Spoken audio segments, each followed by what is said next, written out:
Pemirsa, benarkah Indonesia negatif kasus COVID-19? Untuk membahasnya telah hadir bersama saya di studio Bapak Hermawan Saputra, Dewan Pakar IAKMI DKI Jakarta. Selamat sore Pak Hermawan. Selamat sore. Pak Hermawan, sampai saat ini Kemenkes menyatakan tidak ada kasus COVID-19 di Indonesia. Apa artinya? Apakah artinya infeksi yang disebabkan oleh virus corona jenis baru atau SARS-CoV-2 ini belum sampai ke Indonesia atau bagaimana? Baik, kita harus pahami bahwa tidak ditemukan atau tidak terkonfirmasi bukan berarti belum ada kejadian infeksi. Nah, ini dua hal yang berbeda. Kalau yang terkonfirmasi artinya kita memang by data, by evidence, memang kita belum ada yang confirm. Beberapa kasus yang kita suspek atau kita curigai, setelah pembuktian tentu Kementerian Kesehatan sudah mengumumkannya sebagai sesuatu yang negatif. Artinya sampai di sini belum ada kejadian yang terkonfirmasi di Indonesia. Namun demikian kita harus pahami bahwa kita ini dengan penduduk 260 juta dengan sebaran pulau, ratusan pulau dan pintu masuk internasional yang cukup lebar. Nah, ini bukan berarti harus panik dan worry berlebihan, tetapi waspada menjadi penting.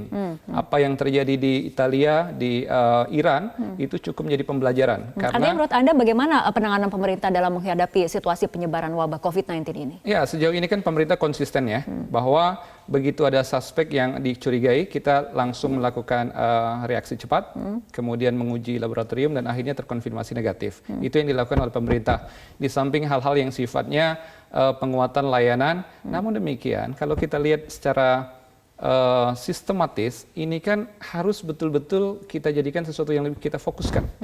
Karena apa? Negara kita, tetangga kita sudah kena semua. Hampir semua wilayah ASEAN. Di Australia sampai tanggal 26 kemarin ada 22 kasus, di Malaysia 22 kasus, Singapura yang fantastis 96 kasus, Thailand kena juga 30-an, Filipina kena, Vietnam kena, dan tinggal kita yang belum terkonfirmasi. Nah, kita patut percaya diri, bukan berarti kita lemah secara profesionalitas, kita memiliki tokoh dan pakar di bidang epidemiologis dan juga penanganan kasus-kasus seperti ini cukup hebat. Hanya saja kita memerlukan kolaborasi terstruktur dan tersistematis.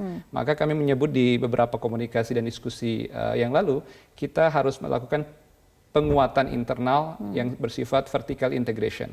Anda sendiri melihat bagaimana koordinasi antara pemerintah pusat, dalam hal ini mungkin Kemenkes, dengan sampai ke daerah, ke dinas kesehatan yang ada di daerah-daerah? Ya, kami menemukan beberapa kasus di lapangan bahwa pergerakan masuk dan keluar dari Indonesia ini belum betul-betul kita lakukan secara optimal. Contoh ya, di Kementerian Kesehatan itu punya kantor kesehatan pelabuhan yang kita sebut dengan Port Health. Nah, di sana sebenarnya banyak ahli-ahli kita yang siap. Hanya saja yang ada di bandara, di pelabuhan itu ada thermal scanner.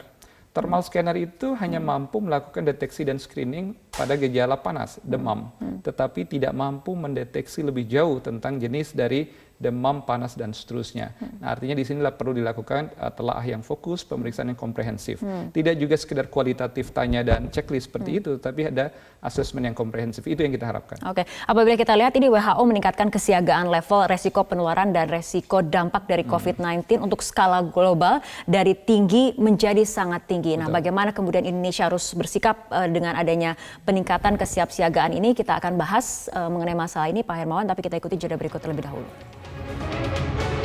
Kita lanjutkan kembali perbincangan masih bersama Bapak Hermawan Saputra, Dewan Pakar IAKMI DKI Jakarta. Pak Hermawan, apabila kita lihat untuk pengujian spesimen sendiri hanya dilakukan satu pintu di Litbang Kemenkes, tapi apabila kemudian pasien yang suspek COVID-19 ini berada di timur Indonesia misalnya, artinya kan harus ada waktu untuk menunggu bagaimana hasil uji itu keluar, artinya harus ada treatment yang terstandarisasi mengenai bagaimana fasilitas karantina, bagaimana fasilitas isolasi yang dimiliki oleh rumah sakit rujukan di setiap daerah. Anda menilainya seperti apa? Baik, secara sistem dan prosedur penanganan ini Kementerian Kesehatan saya pikir sudah melakukan itu dan sudah melakukan konsolidasi. Namun demikian, Mbak Fitri, yang perlu kita pahami di Indonesia ini fasilitas kesehatan itu tidak sama antara satu daerah dengan daerah yang lain, baik secara quantity maupun quality.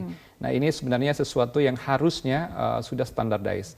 Hanya saja kita mengakui bahwa di berbagai wilayah di Indonesia ini dengan kapasitas topografi, geografi mungkin belum sepenuhnya lebih baik ketimbang di ibu kota seperti di Jakarta ini.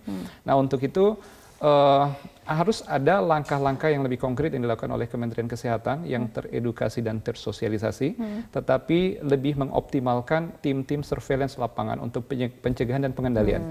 Ketimbang kita sudah terkonfirmasi kasus di fasilitas kesehatan, lebih baik kita melakukan screening epidemiologi. Kita tidak kurang kok, tenaga surveillance dan epidemiologis kita, baik klinis maupun komunitas cukup banyak di Indonesia. Pemantauan untuk melakukan pencegahan, Betul, seperti itu ya. betul. Pak Hermawan, tapi apabila kita lihat dari klaim yang dilakukan oleh Kemenkes bahwa sampai saat ini memang tidak ada kasus COVID-19 di Indonesia, di mana kemudian klaim ini diragukan oleh dunia internasional, oleh Australia salah satunya. Tapi apabila kita lihat ke belakang, Indonesia juga dari segi kasus misalnya yang sama-sama dari keluarga corona, virus corona seperti MERS dan SARS juga jumlah kasusnya relatif rendah dibandingkan negara-negara lain yang pada saat itu terkena dampak dari virus MERS dan juga SARS ini. Ya, itu sebab ada pandangan sebagian ya. Di awal sekali beberapa analis itu menganggap jangan-jangan kita memiliki perbedaan suku bangsa, ras itu berpengaruh terhadap sensitivitasnya terhadap virus corona. Artinya reseptor ras suku bangsa akan mempengaruhi keberterimaan dan sensitivitas. Nah, hanya saja ini sudah digugurkan pandangan ini. Apa sebab? Pandangan ini berangkat dari kejadian tadi. Tahun 2003 terjadi SARS untuk pertama kali. Severe Acute Respiratory Syndrome itu kejadiannya kurang lebih 8.000 di dunia. Utamanya wilayah Asia. Tetapi di Indonesia sangat sedikit sekali. Bahkan kasus MERS, Middle East Respiratory Syndrome di awal 2012 kalau nggak salah, itu juga berkembang di wilayah-wilayah Arab, kemudian terinfeksi di luar Arab, namun di Indonesia juga cukup tidak mengkhawatirkan. Padahal kita memiliki jemaah haji, jemaah umrah yang cukup besar untuk mobilitas dari Timur Tengah saat itu. Nah, demikian juga yang sekarang, karena ini dari golongan yang sama, yaitu corona. Nah, jadi dengan SARS, ini kan menurut International Committee for Taxonomy Virus, sebenarnya namanya kan SARS-CoV-2 ya, tetapi WHO menamakannya menjadi COVID-19. Artinya tidak perlu ada stigmatisasi seperti MERS, supaya ini masyarakat tidak begitu khawatir secara tadi itu. Tidak ada segmen baik usia, jenis kelamin, ataupun suku bangsa. Semuanya berpotensi untuk terkena. Dan kasusnya hampir 80.000 di seluruh dunia. Baik, tapi walaupun belum ada kasus COVID-19 di Indonesia, tapi artinya masyarakat dan khususnya pemerintah harus tetap waspada untuk melakukan upaya-upaya pencegahan, apalagi kasusnya belum ada di Indonesia. Ini waktunya pemerintah untuk lebih sigap dan juga agresif melakukan pencegahan, seperti itu ya Pak Hermawan. Baik, Pak Hermawan, terima kasih telah berbincang bersama kami sore hari ini dalam Prime Time News. Terima kasih.